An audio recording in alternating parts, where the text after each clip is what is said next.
But one thing I want to say that I don't think I've ever said before in these things, and it's been sort of an interesting summer for me. I went to a bunch of different nationals. I went to the Thistle Nationals. I went to the Interlake Nationals, Y Flyer Nationals, Lightning Worlds, and I watched a lot of these. I'm not sailing anymore, so I got to play coach or play sailmaker and watch. And it was interesting.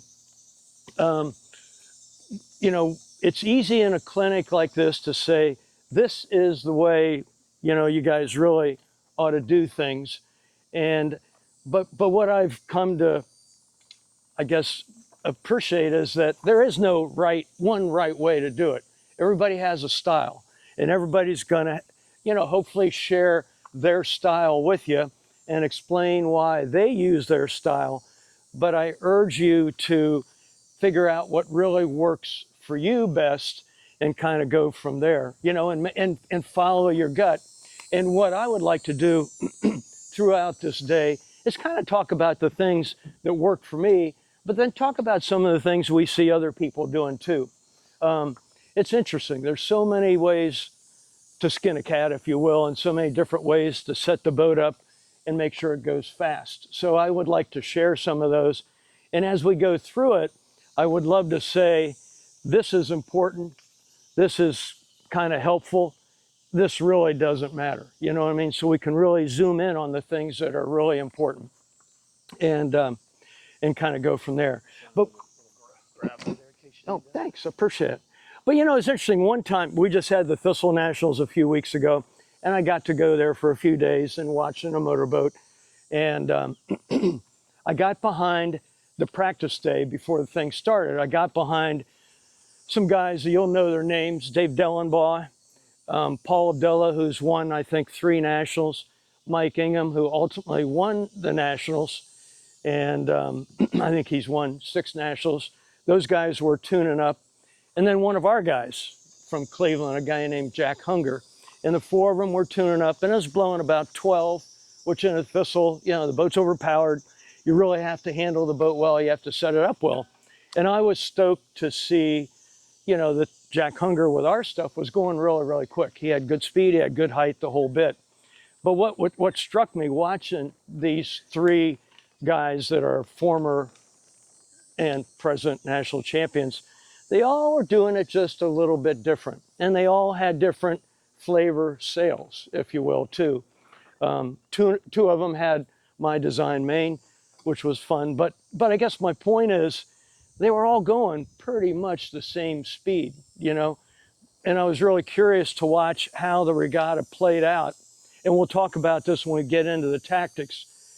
Mike Ingham dominated the event by, I don't know, 20 some points. I mean, just did a real show. But he didn't do a show. He was super consistent and super conservative.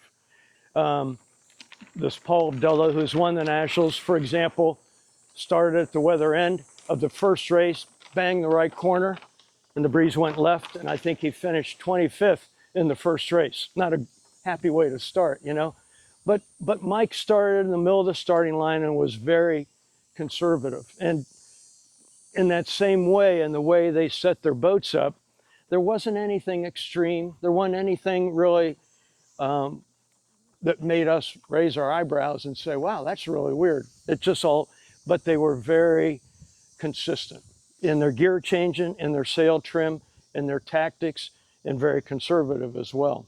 So anyway, it made me realize the basic stuff is really what's important, and that's what we'll really focus on, okay? And again, stop me with any questions you have. But I'm going to start at the front end of the boat and work back, and we can go in any direction you guys want. I'll kind of work about the tuning and the trim of the sails. I say tuning. I don't think we're even going to bother putting a tape up. I'll explain to you what we're looking for as a number back there, or the range. But like I said earlier, just to start, I don't think that number at the transom is absolutely critical. I think an our tuning guy, and I know the other sail makers, give you a range. If you're in that range, that's good enough. The only thing I would say that I'm kind of big on it's easy to get the rig too far forward. You know, I think we say 26.4.5 to 26.5.5 or something like that. If you get it farther forward than 5.5, like to 6 or 6.5, I don't think it matters to the balance of the boat. But what it does throw a little bit out of whack is the jib lead position. Because if we think about it, as the rig goes forward, the boat thinks the jib lead's gone forward as well. So we just then have to pay attention to the jib leads and move them back to follow. And then that gets to be a little bit, I guess you'd say, more complicated because we have to eyeball it. So if we're at 5.5 and less than that, farther back, then we're good to go. That's the only thing I'd say about the rake. You know, obviously if we're 26.2, we're gonna have a lot of weather helm, meaning the boat will wanna turn up all the time. But if we're in the range, that's good enough. And that's really all we need to say about that. It's good to check it side to side, you know, and pull the tape down and check here and get within a 1/2 inch. I don't think we have to really be any closer than that. And sometimes with a Scott, with the holes, it's hard to get closer than that, but I don't think that's as critical as the rig tension. Rig tension is kind of important. And I think if we get it too tight, especially in light, well, our wind kind of went away, really light air, the jib will be too flat. That's the part that affects, right? The rig's tight and we get breeze in the jib, we'll get sag. Actually, you can kind of see it even though there's no wind. If the rig's on the looser side and we get breeze in it and it's loaded up, we can see we'll get sag and you can see the fullness go right into the jib. And so that's why we worry about that tension. You know, if with the snug rig jib, which I think most all sailmakers are using now, if we're 60 pounds and the breeze comes up to 60 pounds, meaning we check it on the head stay, and the breeze comes up to 15, the jib will get really deep. Not the end of the world, except a deeper jib won't point quite as high, okay? So that's the only reason we worry about this rig tension. Excuse me, we're gonna go downstairs for a minute. Is that? Bill and I are really good friends. We go back a long way. Yeah. The weight of the skipper and crew, does that affect the tension and the rig in any way? Like if you're combined, say 450 versus 320, would there be any difference? That's a good question. You could probably go, if you were on the heavier side, you know, back in the day we used to sail with 3 people, you know, we might go a little bit lighter on the rig tension, because we wouldn't mind having a little more power in the jib, you know. And in breeze, we could hold the boat down so we wouldn't worry about that. So I think you could ease towards the 80 pounds, I think we say in here. And if you're sailing real light, let's say you're sailing at 300 or 320 or, you know, 350, maybe you'd go towards the 100-pound range a little more. And I don't want to make a big deal out of that. I think if we're in that range, we're good. Just recognize in breeze, if we're on the light side, tension-wise, the jib will be a little fuller. And in chop, that wouldn't be so bad, right? We would want a little more power. Okay? Great. Yeah. You talked about the mast rake measurement using, you know, the tape from the back. Can you talk a little bit about taking it from the jib halyard? Yeah, I'll be honest with you, I'm not a fan of that. There are a number of classes of boats that have gone that direction. And I think, so you pull the jib halyard down, and because I don't do it, I'd almost have to read our tuning guide to get the numbers. But you pull the jib halyard down right to the top of the step. Yeah, go to the forestay, you get that mark, and then that's going to tell you that height. And I think what we've found, like even we've gotten big into J105s, and that's the way they've done it forever. But we found if we hoist a tape on the main halyard, like we're used to doing it for years, and you pull it to the back, you got a longer dimension. That's going to give you even a more accurate reading. And especially one cool thing about the Scott is it's so one design, you know, the spars are all the same, pretty close, you know, that measurement's going to be really accurate. And at the same time, you're going to want to pull it up anyway, I think, to get the side to side measurement. But I know, again, this goes back to that style thing. I know there are a lot of people that swear by the jib halyard system, and I think that's a good way to do it. To me, it just has a few more steps that I'm not sure is necessary. You know, but you'd pull it down, get that measurement, set it, go here, put a mark on the head stay, and then measure down. And in our guide here, I said, so I'm going to cheat. What's 16 inches, about 16 inches. Yeah. Plus or minus a scotch. Yeah, yeah. But again, I think this isn't super critical as long as we're in the range. Yeah. When you measure your rake, how high or where do you pull your halyard up? That's a good question. Like, do you crank it up till the shackle's going straight up? No, that's everybody understand. If you crank up the halyard a little bit too tight, it'll pull the shackle into the sheave up there, and it'll stick straight out. And I think so. We would pull it up tight and then back it down a click so that you watch that come down. And then it's yeah. And you gotta add. Do you add the distance from your tape to where it comes over the top? Because that could be an inch and a half difference. Yeah, no, we would hook it up to the shackle. Make sure we're not going to drop it down an inch or anything like that, but just drop it down to the shackle instead of being sticking out proud like that. We'll just angle down. So it might be straight down, which it's like now it's an inch and a half. yeah. Where it was. So I think again we would back that off till the shackle instead of being perpendicular to the rig is just angling down to the transom. The shackle angle should match the angle of the line. See, I've never done that either. Yeah. Now I think we're talking, you know, like you say, a 1/2 inch, 3/4 inch. I'm not sure that's a big deal, but that's one of those things that if we were going to really try to match it up, so you could check and say, my rake is the same Orion's, you know what I mean? Then you'd want to make sure that was the same. Okay. Any questions on that stuff? Yeah, Ryan? No, I'm signaling to the guy out there. Oh, okay. So the next thing, let's just talk about so that we said that the rake and the rig tension, rake is, you know, easy to get close, so we ought to try to get it close, but it's not crucial.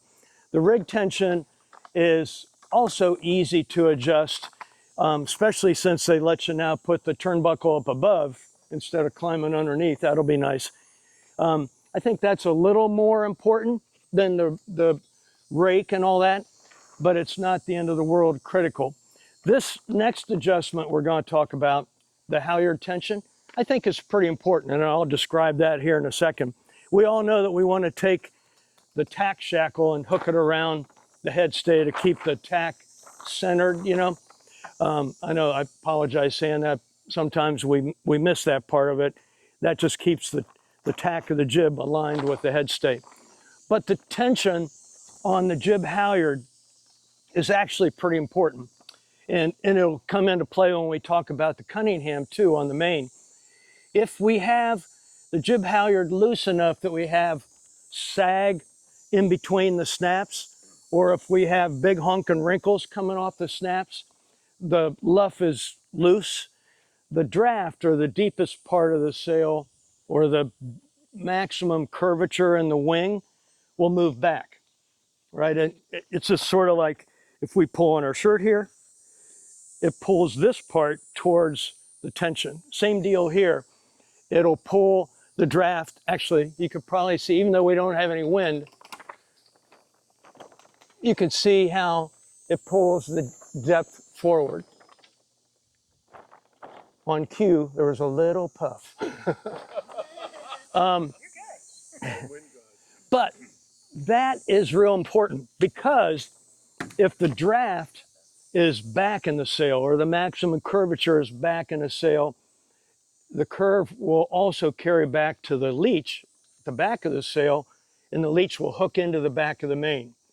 And I don't want to exaggerate that, but it will. It'll hook, you know, if we had breeze here, we could see the top of the sail would hook when we're loose like we are here, and when we crank it up tighter, the leech would open up nice. When I say open up, straighten out. So, and I'm not suggesting we adjust this every 15 seconds on a weather leg, but on things that we would mess with, that would be one of them. We want to get that luff so it's just got little wrinkles, you know. I like to say crow's feet, but actually a crow's pretty big. Maybe like parakeet feet, yeah. Quick question, just to clarify, as you tighten the jib halyard, the draft goes forward? Right. Mm-hmm. Yeah. When the draft goes forward, the leech opens up. Yeah, so it's sort of, if we could, we'll draw it later on the whiteboard. You know, if the draft goes forward and the curvature gets up towards the front more, then it'll pull the fullness out of the back, so the back will straighten out. When the back straightens out, then that would open the leech, or Exactly. it would open it? Okay. Exactly. It'll like straighten it out, which from behind, if you were in a motorboat, it would appear it opened it up. And if you were taking a picture underneath it, you'd see the leech, instead of being round in the back, it'll be straighter. And flip side is if we got it a little too tight, the wind died, and it stayed too tight where there weren't any parakeet's feet, then the draft would be too far forward and the back end would be too open. Now there's no fancy guide like we want to look and say the draft, the maximum curvature is 38% of the way back. Who's got time in a race to look at that? We don't, right? So that's where we just use the wrinkles on the luff as a guide. And that's what we'll talk about with the Cunningham too. Yeah, was there one? Yeah. You just answered my question. Yeah, so we just look for those little wrinkles. On some boats, just to give you an idea, like on a J22, that is like critical. The jib is a really fat jib on those boats. And if we round the leeward mark and we don't get the jib halyard up quick or tight enough, it is worth the crew easing the jib and going down and cranking the halyard up and then pulling it back in tight, just because it makes that much of a difference. Not on a Scot and not on a Thistle or boats like that, but some boats it's a big deal, and that's as a guide that is up there and the things we want to worry about. Any questions on that? Make sense? So sheet tension obviously is going to be real important.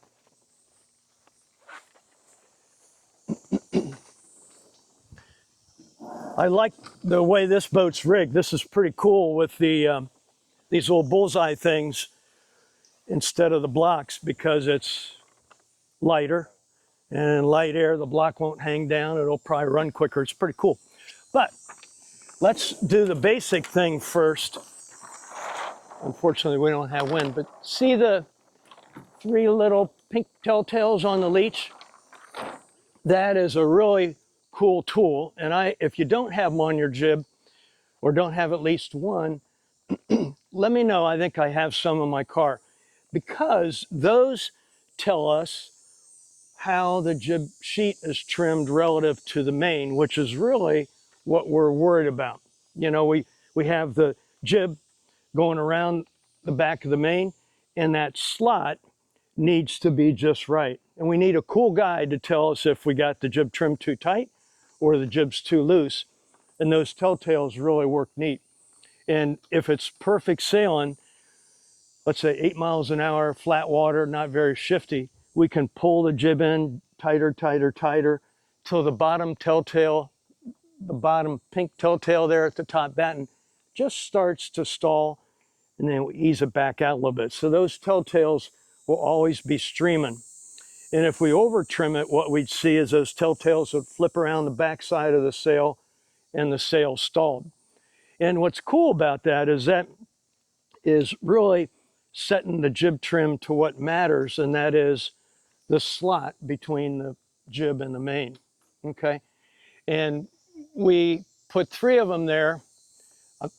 It's embarrassing, sort of the reason, but when we first were putting the sails together, we wanted to figure out, make sure we got the spreader window or the jib leech window in the right place. We put 3 telltales on there so we knew exactly where they ought to be.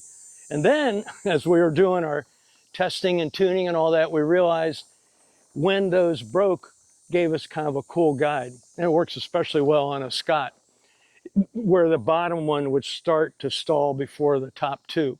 But it's a really good guide because it, Windows for the bottom tail. pardon me? Your bottom windows for the bottom tail. Yeah, it kind of worked out that way. Yeah.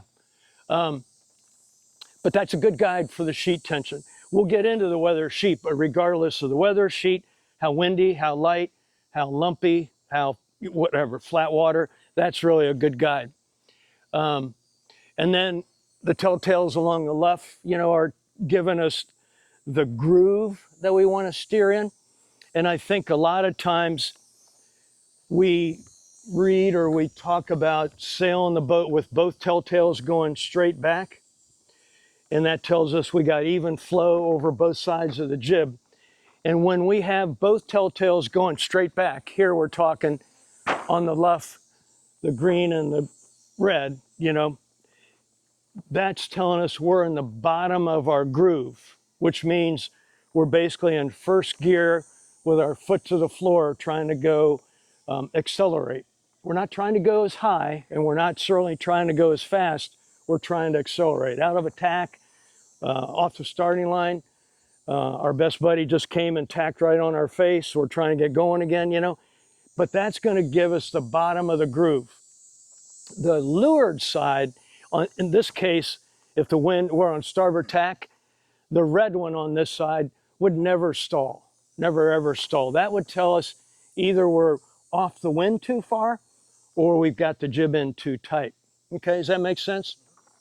And again, I apologize if this is basic 101 stuff, but the next part of it is the middle of the groove, which is where we'll live 75% of the time. The weather telltale, in this case, the green one, if we had wind and we're on starboard, the green one would just start to be stalling. That is, it would be up at a 45-degree angle, starting to dance. That's the middle of the groove, and that's where we'd be striving to go to put the boat at the right speed and right height match. Then we get to the next step where we're in a pretty good puff, and we got flat water and we got some power we want to get rid of. We can let the boat climb a little bit higher, and both telltales will stall. And that's the upper end of the groove. And I guess you could say if it's blowing 18 and we're sailing at under 400 pounds, we're truly way overpowered, right? So we're going to have the Vang on, and we'll have the Cunningham on, and we'll do all this stuff. But we're also going to be feathering the boat. I don't like to call it pinching. That sounds old school, going slow. But we're going to feather the boat and let the boat climb up into the wind, where the left of the jib, maybe back all the way to here, will actually be breaking. So now we're in the top end of the groove, the very top end of the groove. So it's a pretty wide area that we're living in. And when we talk about gear changing, we're going to match the gear we're in to how we're steering the boat. Yeah, Marvin? When you talk about feathering, are you talking about feathering in 4 knots, 5 knots, 6 knots, 10 knots? What? Good question. That's a really good question. Or is it you feathering when it's really puffy? Well, that's a really good question, because obviously in breeze we're overpowered. We got to do something. If we kept the boat sailing with both telltales going straight back, we'd have the main eased out so far, we'd not be pointing at all. And we still would be way overpowered. Now, when in breeze we feather it up, we're taking power out of the jib as well as the main, and we've got the boat pointing a little bit closer. So that helps that part of the situation, boat balance and flattening the boat out in breeze. But let's say it's blowing 5. Let's just say it's blowing 5. It's blowing 5 and we get a puff to 8. Now we're not overpowered, but we got a good shot of punch there, and we want to shift some gears. And let's say, Tommy is right on our hip here, and we want to try to pinch him off. Now we use the word pinch. We could trim the main a little tighter, let the boat feather. I'm not going to call it pinching, feather, where both telltales would be stalled and the jib would be starting to break for a short period of time. So we switch into a gear where we compromise speed and power for height. and we're going to try to get to Tommy, stick it to him, then we know the boat's going to die, right? It's like we started off from a stoplight in third gear and it's chugging to try to get there. We got to shift back down to first or second, but we've already done our pointing. Hopefully we've already done our damage to Tommy, and now we can accelerate again, you know? So this is the gear changing that not only goes with the waves and the breeze, but it's what and we'll talk about that later this afternoon, but it has to do with what we want to do with the boat at that time, you know? We've heard the situation, we're sailing along, everything looks great, and we look up ahead and there's more breeze to the left of us, you know, or we know, let's say there's a flag up there. You know, people say they can read the water, and I can't do that. I know that's cool to be able to do that, and I've seen people say, yeah, that's going to be a knock, and often they're right, but I'm not good at that. So I look at something like a flag. But let's say we're sailing along and we see the breeze looks like it's going to fade left. We want to put the throttle down, if you will, put it in first gear and try to rumble over the top of the group to leeward of us, so we're to that breeze first, you know? And all I'm saying is we want to change the gear to put the boat over there so we can get to that shot of breeze and use that shift. You know what I mean? So the gear changing stuff is not just about power, acceleration, and pointing. It's about where we want the boat to be and go. Is that okay? Is that too basic? Any questions on that? Alan, anything you want to bounce in there? So we did the sheet, we did the left tension, we did the telltales on the leech and the left. Now the weather sheet. and I know there's been all kinds of articles and videos about this, and just to make it as simple as we can, which I think is all it really deserves, is, and we all know this, for some reason, when the boat was designed, it was designed around comfort rather than where the jib leads maybe want to go. And so the jib leads, where they are on the Scott, are, we measured them once, I want to say like 15 or 16 degrees. Normally, you know, on a Thistle, for example, they're like 9 or 10 degrees. So we're just that much farther out from where you'd say is ideal. No big deal, they're all the same. But if we can pull on the weather sheet so that the jib thinks that lead has been moved inboard, then the boat's going to perform better. And that's all the weather sheet is about. I know people talk about, well, you pull on the weather sheet and you change the entry of the jib or you hook the leech or whatever. All we're really trying to do is take the shape of the jib that's been designed into it, and instead of it being out trimmed here, we're going to try to trim it inboard a couple inches. Nothing fancy. Actually, not a couple inches. Where this non-skid stripe comes back, ideally the clue would be right over that stripe. Fortunately, they put the stripe in the same place all the time. If you really want to mess with one of your buddies, you could stick that in there more. That'll help them get all geared up. So those are the reasons. Yeah. So this may be pretty basic, but at what point do you decide that you need to weather sheet? Good question. I think the weather sheet, because it's tied to just positioning the jib lead, we're not really trying to mess with the shape of the jib, we're really just trying to move it inboard. I think in every condition except the extremes, like in real light air, where we're more close reaching around the course, you know, and we got to get the slot more open because we're easing the main out, right? Because in light air like this, we'd never trim the main so the boom's over the center. The boat would just die. It'd never have the ability to accelerate. So it's going to be almost over the corner like it is here now. So the slot gets narrow. So we would get rid of the weather sheet in light air. And then if it's blowing real hard and we're overpowered, we're light, we're struggling, we wouldn't put the weather sheet on because, again, the boom will be out with the vang on, so the slot will get closed, so we might as well open it up a little bit. But otherwise, in any other condition, I'm big on the weather sheet always being on. Now, that's a style thing. I know there are a number of people that don't do that anymore, but I think it's important to make the jib balance against the main trim. But I also think that word balance is what comes into play. If the jib is trimmed outboard and we're trimming the main end tight, it's going to give the boat a lighter weather helm. If we ease the main out to match the jib being out with no weather sheet, we're not going to point. Does that make sense? So just to give you an idea, back in the day, what we tried to do, and the chief measurer didn't think it was a cool idea, so we only did it in one race. But we did a piece of line that came out of the hole where the shock cord for the topping lift goes through, you know? And we put a piece of line through there, tied it to the clew of the jib, and had a cleat down on the stanchion. And it's sort of like a self-tacking jib where we would cleat it at the right weather sheet position, and then the leeward sheet would adjust the shape, if you will, the power, you know. And it really was pretty cool, but they didn't think it was so cool, so it went away. But my point is with that is it's not like we're fidgeting with the weather sheet. It's like on our boat, what we did is we had a cleat here.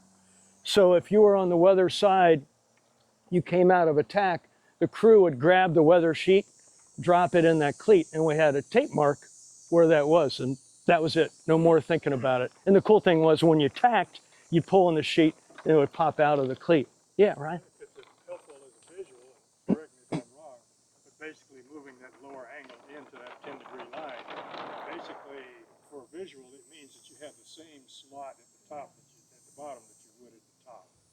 So you're getting the same slot, and particularly helpful because it's over the largest part of the sail area. That's exactly, yeah, that's good, Ryan, thanks, yeah. Everybody know, so you know, the main kind of comes down to the boom and it gets flatter down low. So if we can bring, like Ryan's saying, bring the bottom part of the jib in so it's matching the shape of the main, that's faster in an aerodynamic shape. And it allows us, we've heard this word twist, you know, which means the bottom is like Ryan's saying, symmetrical, parallel to the shape of the main, and the top is twisted open. So it's matching the top of the main or the middle of the main. But again, those telltales are flying all the time. Yeah. The guideline is to pull the weather sheet over to be in line with that piece of tape there. Is that guideline sail specific, like sailmaker specific? No. Not really? And to be really honest with you, and I'm flattered because it's my design jib, but if you laid them all on top of each other, they'd look a lot like this. Okay. And even when it was, we did the tight rig jib for a while, which was too complicated, and the loose rig jib was also complicated because the rig was bouncing around and it was really hard. The weather sheet still came into play. It was still a tool, still the same. Still about the same. Yeah, yeah, exactly. So one thing, so we talked about why we do that. Let's talk about how we set it up when we come out of attack. Let's say we're cruising along, everything's set up, we're tacking to port. We come out of the tack, we trim the leeward sheet in until the bottom of the jib, wow, what's this, a puff? Instead of just like this, so there's a little bit of fullness in the bottom of the jib. It's not tight enough so there's a curl. I know that's a style that some people use. I really feel this is important to go easy on the sheet to start. Why do you suppose that is? Why would you want to not go this way? Power. Yes, power. Who said power? Yeah, power, exactly. We want the boat to, we're aching to accelerate, so the last thing we want to do is shut it down by over trimming the jib. So we're going to pull it in till the jib has a nice smooth curve in the foot, but then immediately go to the weather sheet, because all that's going to do is move it in that much more and make it that much more powerful. We're still going to have the telltales flowing a little better than they are now. And we're going to pull it in once we're at speed till there's no curl, but the foot looks like it did when we came out of the tack. We've just moved the whole clew inboard more. Did I explain that well enough? I think it did. So then the clue would be basically at the middle of the feet or at the stripe. Yeah, right in here, Marvin. And So now you want power. Let's say there's a wave there, or you just need to, you're slowing down, so you would try to get more power by doing what? good question. You just ease the lured sheep, and you don't need a whole bunch, you know. An inch or two, Yeah, and to be honest with you, that's one of the reasons I've always been a huge fan of the 2-to-1 sheets, even in light air, because you can really fine tune it, you know. And when it's breezy and you have a 1-to-1 sheet, it's so hard to move it in and out a half an inch. But sometimes that's all it really takes. Yeah, right. Is it fair, addressing his issue of developing power, is it fair to say that coming out of attack, initially you're not tacking through 90 degrees, you're tacking through a little bit more? Yeah. Maybe 95, even 100 to get going, and then Yeah, no, that's a real good point because we're putting the bow down, both telltales straight back for first gear. No, that's a really good point, Ryan. And the jib trim will match that. The main trim will match that. And it just allows the boat to accelerate and get through the gears. That's really good. Does that make sense, Marv? So that's a beauty. You know, going back to that little hunk of line that we used that I really thought was kind of cool. We just could cleat that weather sheet, leave it there. The whole weather leg, obviously when you're around the top mark, you got to remember to let that go. But it really kind of set the lead position, which is all we're trying to do with the weather sheet. Okay. Is this okay, you guys? Is this too basic? Okay. Any questions on the jib before we move on? Over here? Oh, yeah. Oh, I'm sorry, Melissa. Yeah. Is there a time you ever want to just pull that jib in completely tight where you get the curl? Melissa just says, is there a time you really want to trim the jib in tight and put the curl in there? I don't think so. Because if you think about, if we trim the jib hard, you know, we're going to close that slot, and chances are all the telltales will stall, you know, and that's telling us the slot is closed. And then the other thing is the boat will be out of balance. You know, and we keep mentioning this, but this is really important.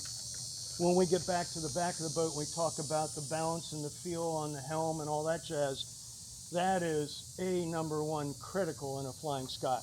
Of all this stuff we're going to talk about, making sure the boat's balanced is really, really key. So going back to what you're saying, Melissa, if you trim the jib hard, even to make the boat point, we're going to put more load or more pressure in the front of the boat, so that'll want to pull the bow down, you know.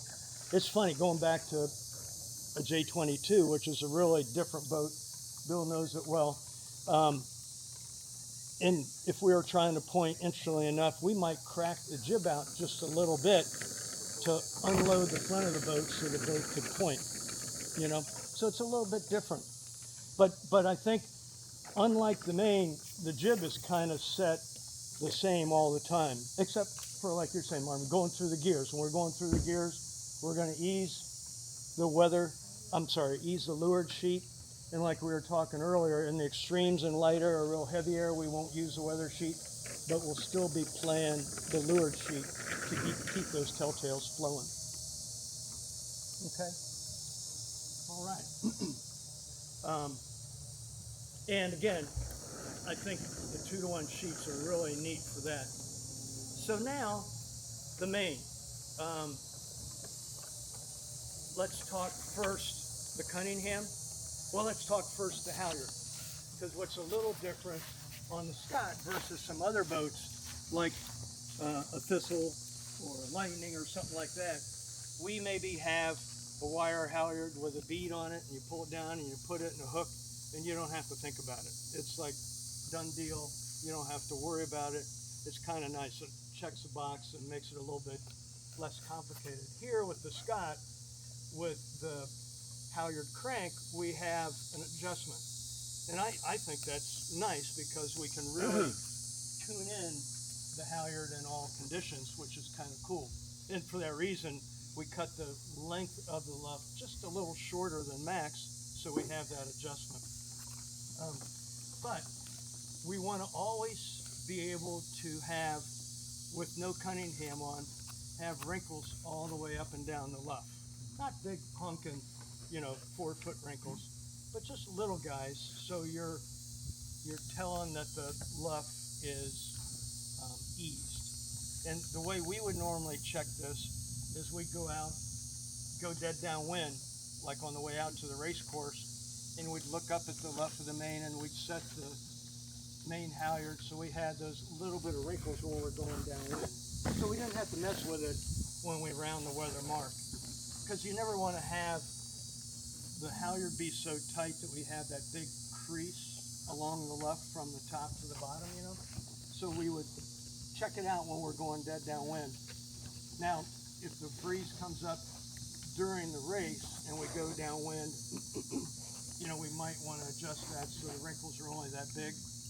Because what might happen too, if we have the halyard a little bit too loose, is we might have to pull on more Cunningham to set the luff of the main right, which is not a big deal. That's a cosmetic thing, and one might argue, oh man, our main's down, an inch, which frankly I don't think is a problem, a big deal. But that's kind of how we would set the halyard. Does that make sense?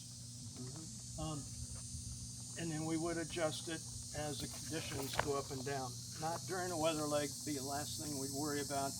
Be the last thing we worry about once we went around the weather mark.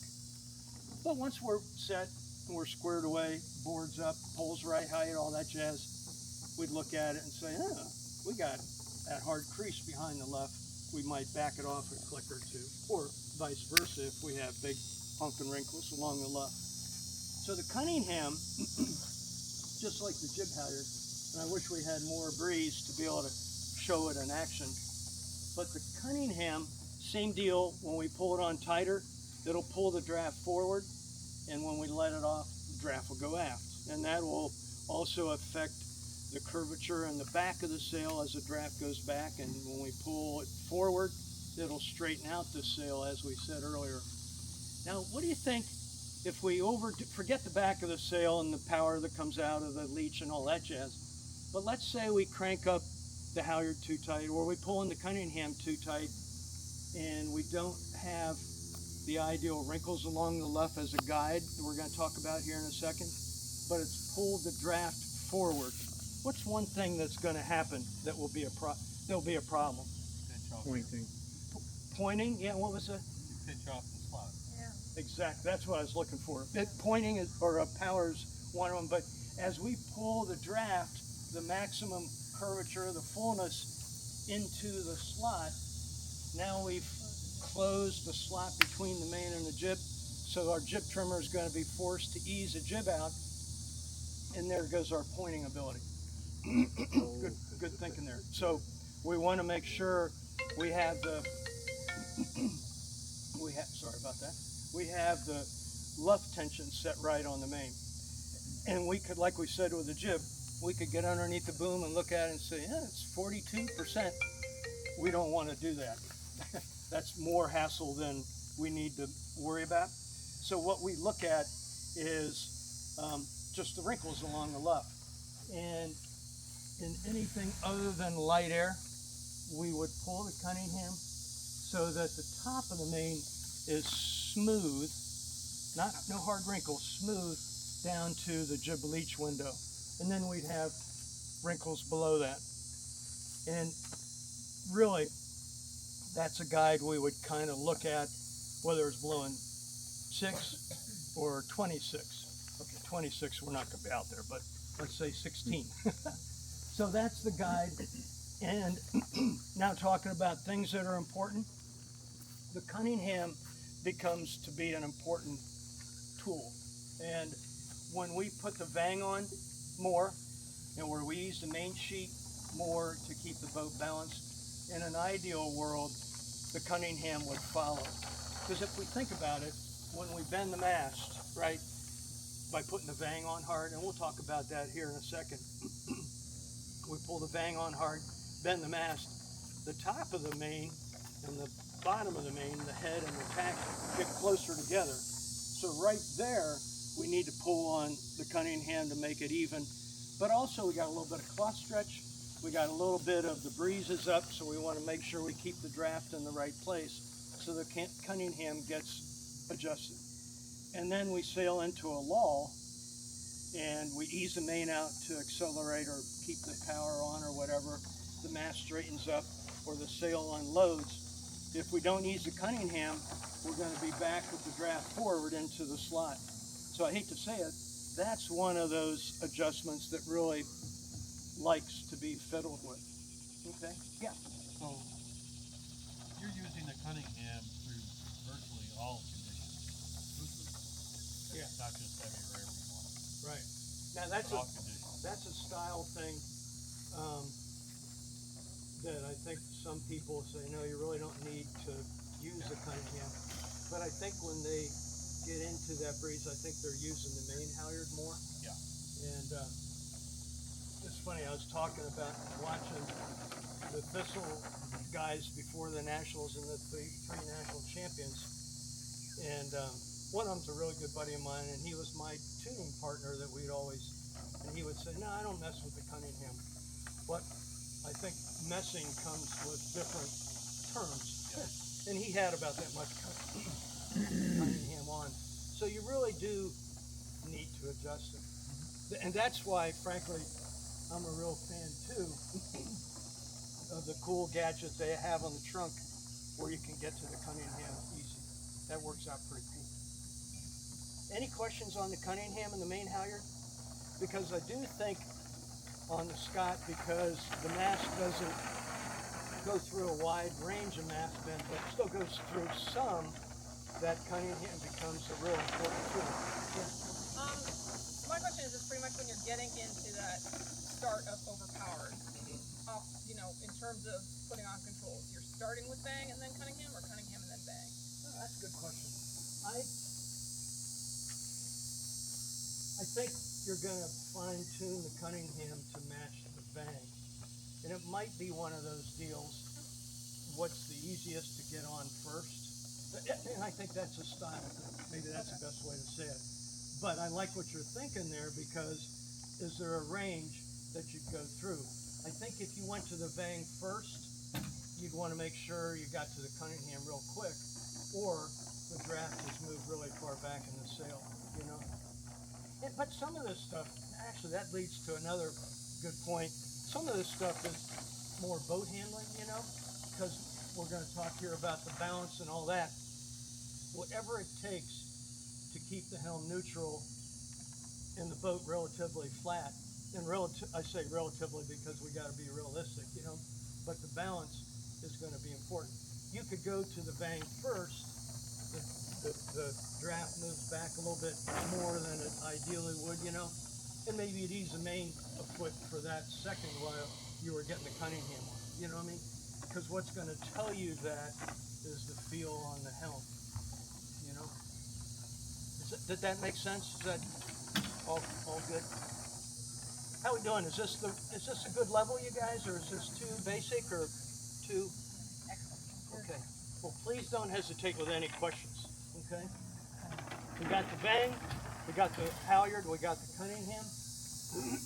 The outhaul. It's interesting now the breeze is out of here. It's not gonna be shifty today at all. The outhaul, unlike all the stuff we talked about with the Cunningham and the Vang, is super simple. There's a seam, you can see it right now. We'll walk around to this side.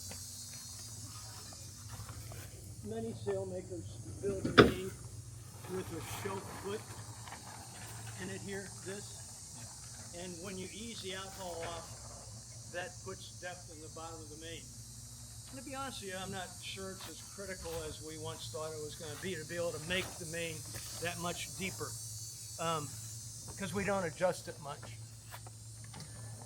So what we do is we set the main outhaul so that seam, can you all see what I'm pointing at here? Yep, This seam right there is about 1.5 inches off the side of the boom.